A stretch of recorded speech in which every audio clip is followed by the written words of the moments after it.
ప్రభునందు ప్రియ దేవుని జనగమ నేటి వాక్య ధ్యానము కొరకు మిమ్మలను ప్రేమతో ఆహ్వానిస్తూ ఉన్నాను. నేటి వాక్య ధ్యానముగా ఆదికాండము 24వ అధ్యాయము 59వ వచనము నుండి 67వ వచనం వరకు దేవుని వాక్యాన్ని చదువుకొని ధ్యానం చేసుకుందాం. కాబట్టి వారు తమ సహోదరి అయిన రెబ్కాను, ఆమె దాదిని, అబ్రహాము సేవకుని, అతనితో వచ్చిన మనుష్యులను సాగనంపినప్పుడు వారు రెబ్కాతో, మా సహోదరి, నీవు వేల వేలకు తల్లి వగుదువుగాక, నీ సంతతి వారు తమ పగవారి గదిని స్వాధీనపరుచుకుందరుగాక అని ఆమెను దీవింపగా, రెబ్కాయు ఆమె పనికత్తెలను లేచి ఒంటెలను ఎక్కి ఆ మనుషుని వెంబడి వెళ్ళిరి. అట్లు ఆ సేవకుడు రెబ్కాను తోడుకొని పోయాను. ఇస్సాకు బెయేర్లహరోయి మార్గమున వచ్చి దక్షిణ దేశమందు కాపురముండెను. సాయంకాలమున ఇస్సాకు పొలములో ధ్యానింప బయలు వెళ్ళి కన్నులెత్తి చూచినప్పుడు ఒంటెలు వచ్చుచుండెను.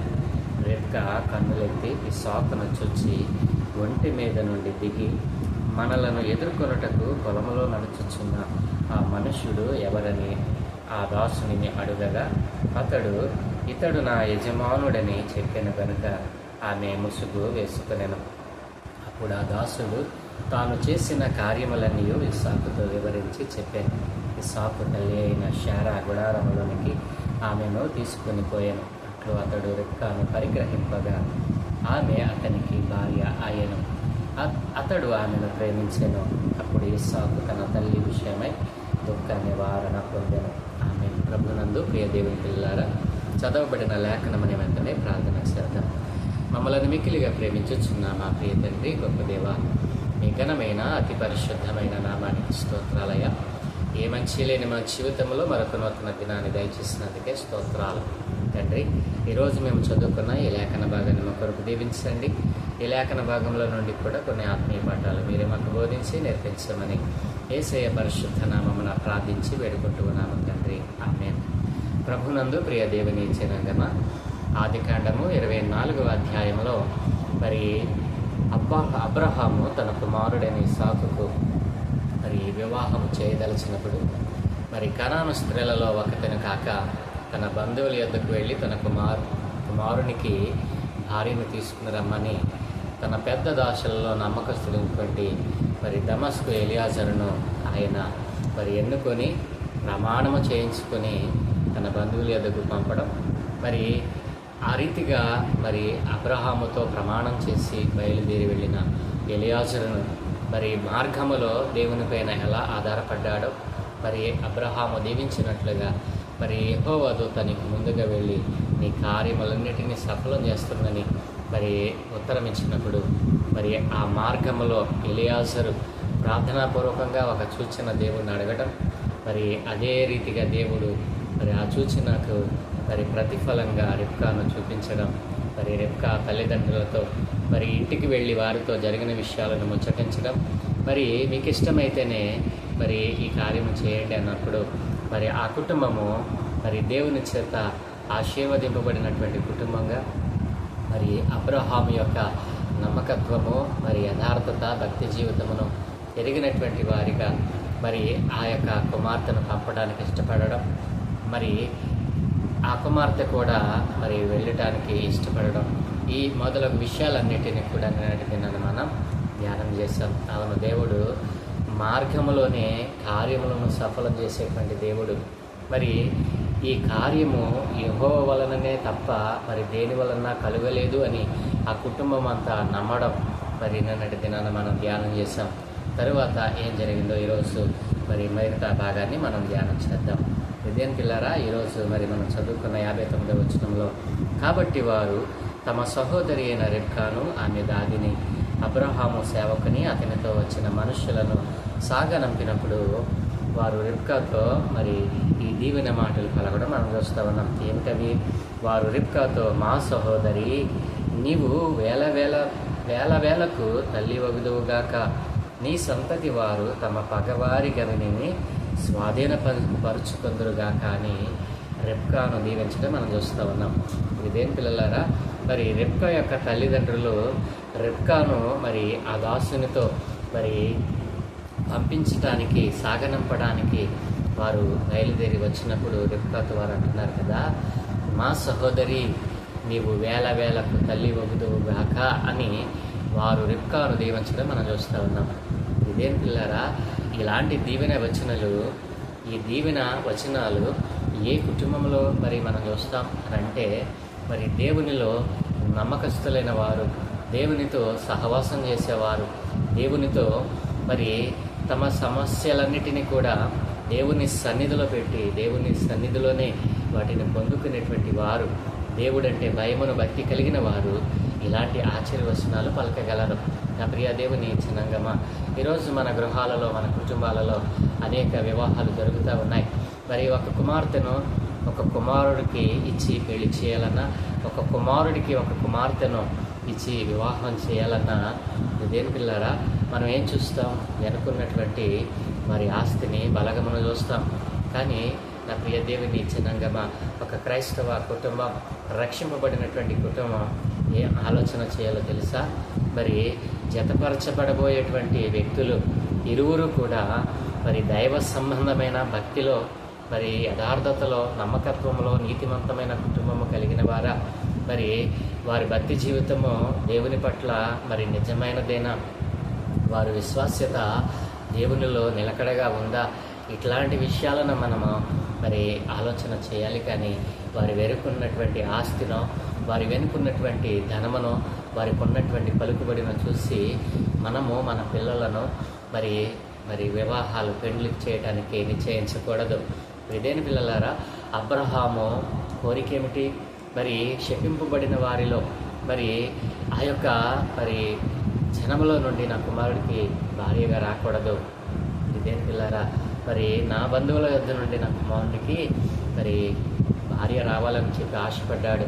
ఈ ఆశ ఆయన స్వతహాగా తీసుకున్నదా అంటే అది ఎంత మాత్రమున కాదు. ఎందుకంటే అబ్రహాము దేవుని వాగ్దానాన్ని జ్ఞాపకం చేసుకుంటూ ఉన్నాడు. అబ్రహాము దేవుని వాగ్దానం జ్ఞాపకం చేసుకున్నవాడే మరి నిషిద్ధమైన వాటిలో నుండి కాక పరిశుద్ధమైనటువంటి వారిలో నుండే మరి కుమార్తెను ఎదుగుతూ ఉన్నాడు. దేవుని ప్రియులారా, మీరు ఆలోచిస్తూ ఉన్నారా? మీ కుమారుడు, కుమార్తెకు వివాహాలు మరి సంబంధాలను మరి చూస్తూ ఉన్నారా?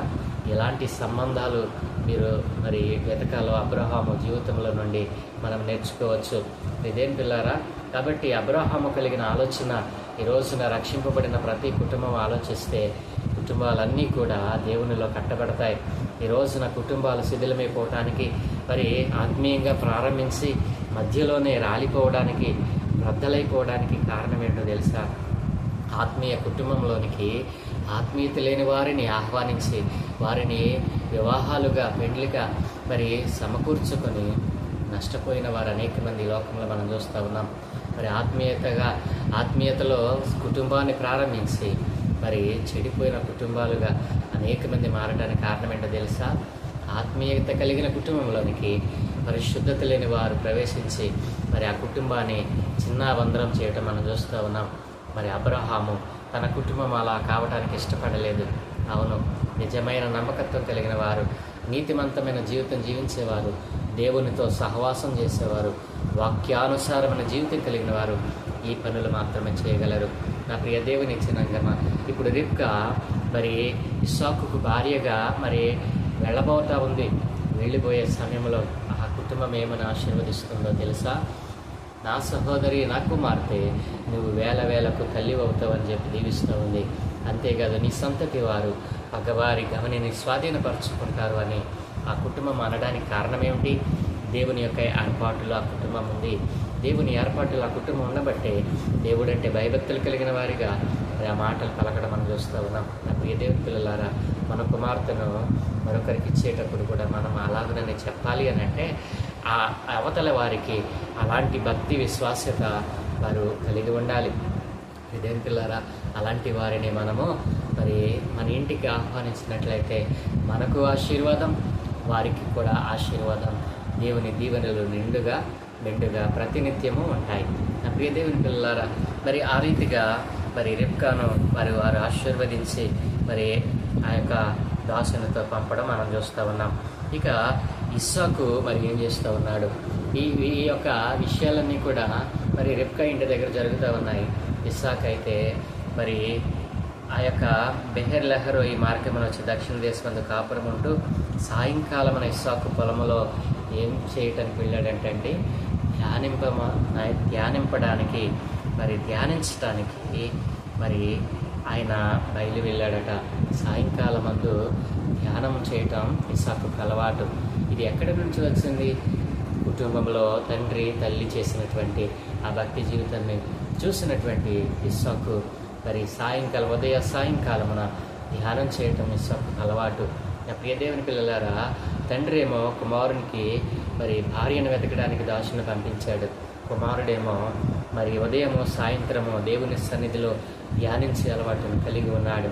ప్రియదేవుని పిల్లలారా, ఇస్సాకుకు కుమార్తెను వెతికే సమయానికి తల్లి అయిన శారా చనిపోయింది. ఆ చనిపోయినటువంటి తల్లిని బట్టి ఇస్సాకు ఎంతో రోధిస్తూ ఉన్నాడు.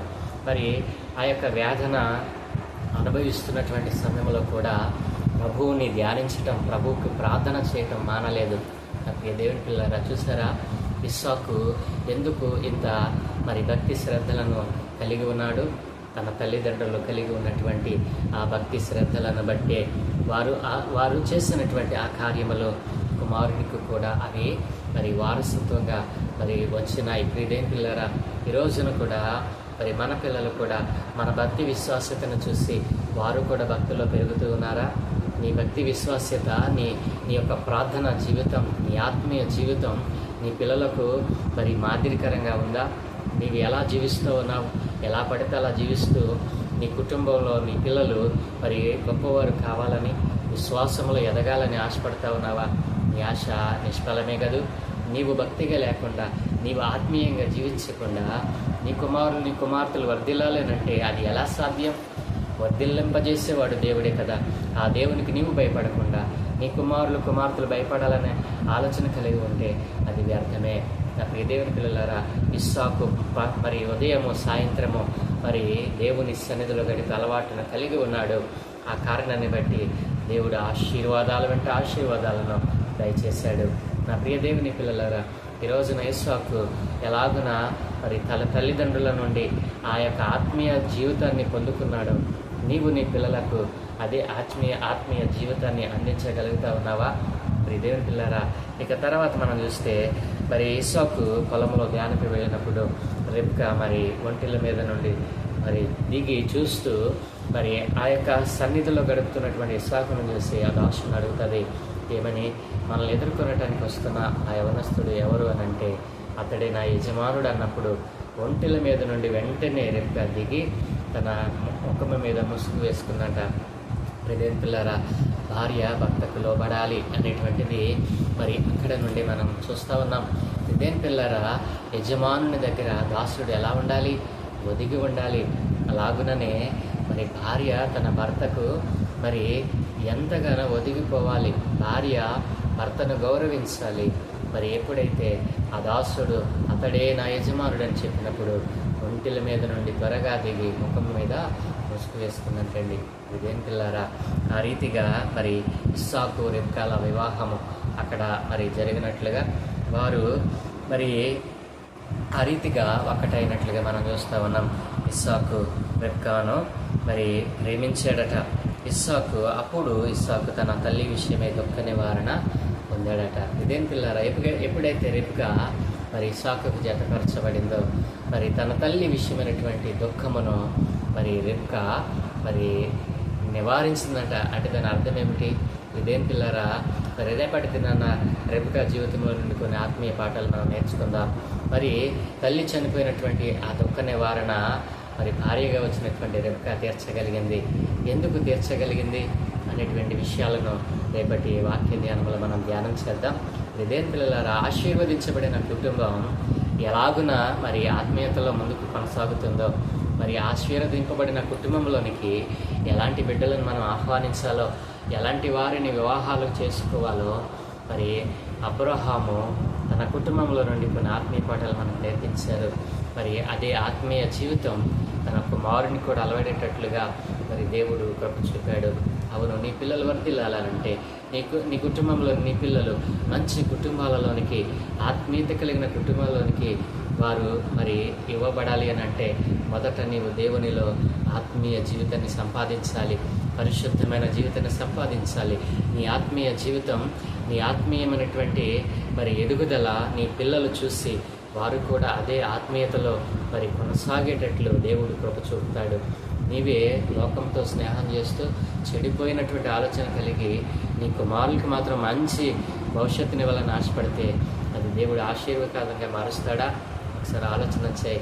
అబ్రహాము తన కుటుంబాన్ని ఏ రీతిగా ప్రభువులో సంపూర్ణంగా పరిపూర్ణంగా వర్ధిల్లింపజేశాడో, ఎడమగలి చేశాడో, ఈ రీతిగా నీవు కూడా నీ కుటుంబాన్ని ఆ రీతిగా నడిపించాలని ఆశ కలిగి ఉన్నావా?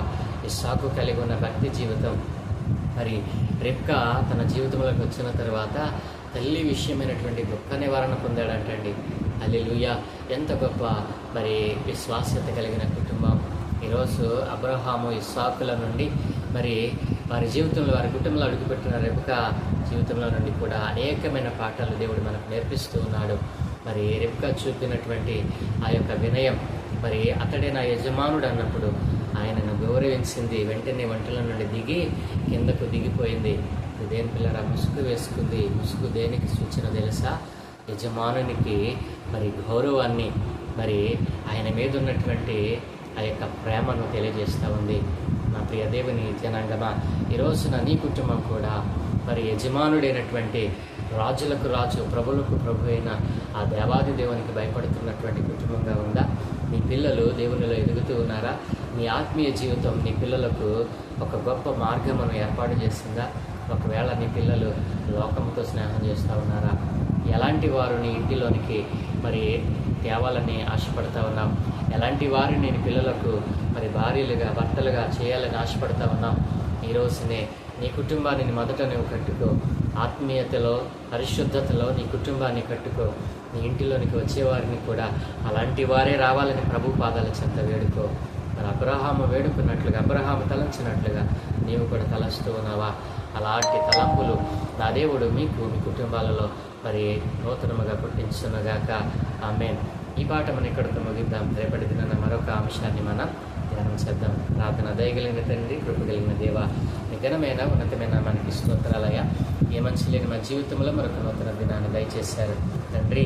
ఈరోజు అబ్రహాము, ఇస్సాకు జీవితాల్లో నుండి వారి కుటుంబంలోనికి వచ్చిన రెబెకా ఏ రీతిగా తన తల్లి విషయమైనటువంటి దుఃఖ నివారణ చేయగలిగిందో, ప్రేమ ఆప్యాయతలు అనేటువంటివి నీ నుండే మొదలవుతాయి నాయన. ప్రేమకు ప్రతిరూపము మీరు నాయన. అట్లాంటి కుటుంబంలోనికి ఆత్మీయత కలిగినటువంటి కుటుంబంలోనికి ఆత్మీయులే వచ్చినట్లుగా ఇదిగో ఇస్సాకు జీవితంలోకి వచ్చిన రెబెకా నాయన తన జీవితంలో అనేకమైనటువంటి ఆశీర్వాదాలను పొందుకోవడానికి కారణమైంది. ఆ రీతిగా నాయన ఈ రోజున నీలో రక్షణ పొందుకున్న కుటుంబాలను నీ చేతులకు అప్పగిస్తూ ఉన్నాను. కుటుంబాలలో పరిశుద్ధత లేకుండా, కుటుంబాలలో దేవుని భయం లేకుండా వారే తల్లిదండ్రులుగా నైనా భయభక్తులను చెప్పకుండా కుమార్తెను భయభక్తుల్లో పెంచాలని ఆశపడుతూ ఉన్నా. ఆ అజ్ఞానాన్ని తీసివేసి అబ్రహాము వలె వారు జీవించిన ఆ ఆత్మీయ జీవితము ఈ రోజున రక్షింపబడిన ప్రతి వారికి దయచేసి వారి కుటుంబాలలోనైనా ఆత్మీయులైన వారినే వివాహాలు చేసుకునేవారిగా ఇదిగో మీ రక్షణ సువార్త వారి ద్వారా అనేక మందికి ప్రకటింపబడినట్లుగా సహాయం దయచేయమని, ఆత్మీయత కలిగిన కుటుంబాలు అనేకమును మీరు లేపమని, ఒకవేళ పరిశుద్ధతలో ఇదిగో ఆప్యాయతలో పరిశుద్ధత సంఘ సహవాసములో ఇదిగో తండ్రి మంచి ఎదుగుదల కలిగిన కుటుంబాలుగా అనేక మందిని తయారు చేయమని, ఇదిగో మా కుటుంబాలలోనికి పరిశుద్ధులైన వారే వచ్చినట్లుగా మా పిల్లలకు, మా కుమార్తెలకు, కుమారులకు రక్షణ పొందుకున్న వారు, దేవుని ఎరిగిన వారే భార్యలుగా, భర్తలుగా వచ్చినట్లుగా మీ కృపా కనికర క్షేమాలు తోడుగా వచ్చి నడిపించామని, ఎందరైతే ఇదిగో తండ్రి ఇదిగో లోకములో చెడిపోతూ ఉన్నారు, ఎందరైతే కుటుంబాలు సైతము ఉపద్రవములను నెట్టివేసుకుంటూ ఉన్నారు, వారందరితో మీరు మాట్లాడమని, అబ్రహాము కుటుంబంలో నుండి ఈ ఆత్మీయ పాఠాలు వారి జీవితాలకు మేలుకరంగా మార్చి మీరే మహిమ పొందుతామని, ఈ దినం మేము చేయ పనులన్నింటినీ మీకు అనుదృష్టి ఉంచి మీ దూతల కాపుదలను గ్రహించి మీరే మహిమ పొందుకోమని యేసయ్య పరిశుద్ధ నామమున ప్రార్థించి వేడుకుంటూ ఉన్నాము తండ్రి. ఆమేన్, ఆమేన్, ఆమేన్.